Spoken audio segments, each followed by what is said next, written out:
And there could be a possible concession in the war in Gaza. The U.S. news website Axios is reporting that Israel has offered Hamas a 2-month break in the fighting in exchange for the release of all hostages still being held in Gaza.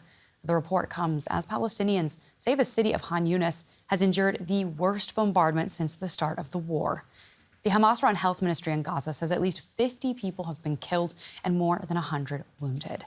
Several countries classify Hamas as a terrorist organization. Smoke billows over Gaza's southern city of Khan Yunis as Israel's military continues its bombing campaign. Its latest strike forcing dozens of the wounded into hospitals that are overwhelmed and under-resourced. Children and babies are among those injured or killed. Doctors say they're struggling to treat patients.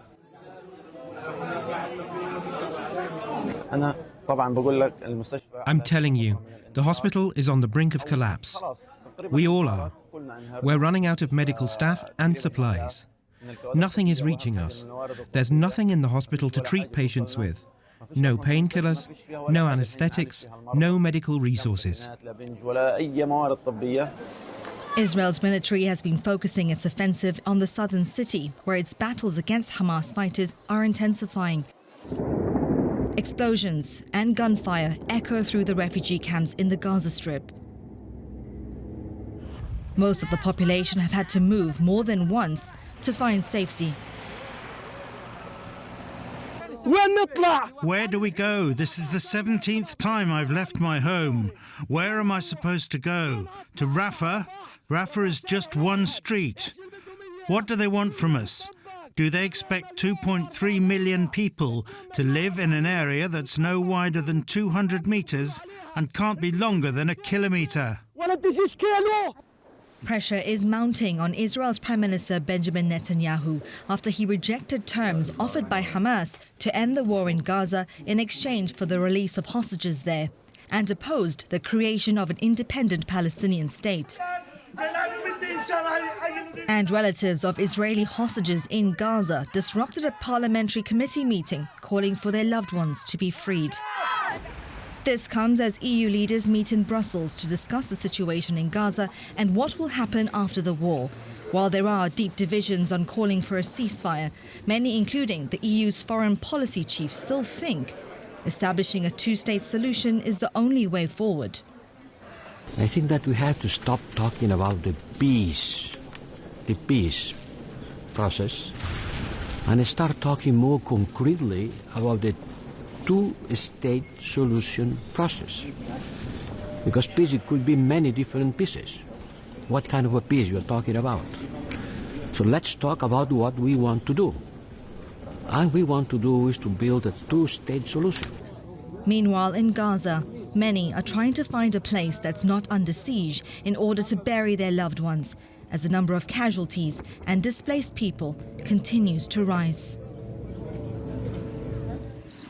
Let's get across to Jerusalem, where journalist Sami Sokol is following developments for us. Sami, we heard in our report there that Israel's Prime Minister Benjamin Netanyahu has rejected Hamas's conditions for an agreement to release more hostages. How does he intend to achieve this goal instead? Yeah, well, the proposals that Hamas has been suggesting is the end of the war, a full Israeli withdrawal from the Gaza Strip, a release of the prisoners that were engaged in the attacks on the 7th of October. Netanyahu was saying that Israel cannot accept this, and instead he has been offering his proposals. Now, this proposal does not mean the end of the war, but rather a ceasefire that would last some 60 days. And during this ceasefire, the Israeli troops will withdraw from some areas of the Gaza Strip. There will be some movement towards the north. And at the same time, Hamas will be releasing hostages in stages. And Israel, on its side, will be releasing some Palestinian prisoners. And where do the families of the hostages believed to be held in Gaza fit in here? What do we want? As we've seen in that report, many of them are extremely frustrated with the Israeli government's efforts so far. Yes, indeed. What the families are saying is that they don't believe that Netanyahu is actually putting the question of the hostages as a priority, and that Netanyahu sees the continuation of the war, his campaign against Hamas to destroy Hamas, to destroy the capabilities of Hamas as being his main goal. And they feel that there is a kind of a contradiction because the release of prisoners needs a kind of a ceasefire, it needs a release of Palestinian prisoners, and so forth. They're not going into the exact details of what should be the form of this kind of agreement with Hamas, but they're saying that the Israeli government is not prioritizing the topic. They went into the Knesset yesterday, and what they were seeing is that the finance committee is kind of business as usual, and they're saying that the Knesset is not prioritizing the issue of the release of the hostages, and so the other institutions of the State of Israel are not putting it number one. And Sami, I'd like to take a quick look at Israel's military operations in Gaza before I let you go.